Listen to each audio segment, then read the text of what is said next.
mba ora ihany izy rehetra fefy mandrakizay voka dehibe ivana amby folo sy roa arivo ary famaranana ny fankalazana ny jobily fa 30 taonany fefy ao an-tanina nandrano alarobia 7 oktobra fotoam-pifoazana sy varotra sakafo ary tsakitsaky isan-karazany alaka misy vana 10 oktobra amin'ny roa ora fianarana soratra masina ny kristianina sy ny teknôlôjia moderne amin'ny Nora Rive fefy iranirandreo sampana velona eto amin'ny fiangonana zoma 7 oktobra amin'ny Nora Rive iaranandratra azy miaraka amin'ny fefy sy ny tsakatiny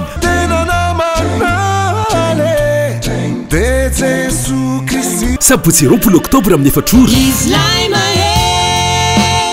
groupe ba groupe niave en live alahady raika amin'ny 20 oktobra maraina amin'ny 7 ora sy amin'ny 7 ora fa ny fompifovahana lehibe amin'ny 2 ora tolakandro kosa arahana fametrahana takelabato amin'ny 5 ora sasany arivo antsapana lehibe iarahana amin'ny fefy fefy mandrakizay ny fampisehoana rehetra dia tsy misy fitifidirana avokoa tongava maro fa azo erenao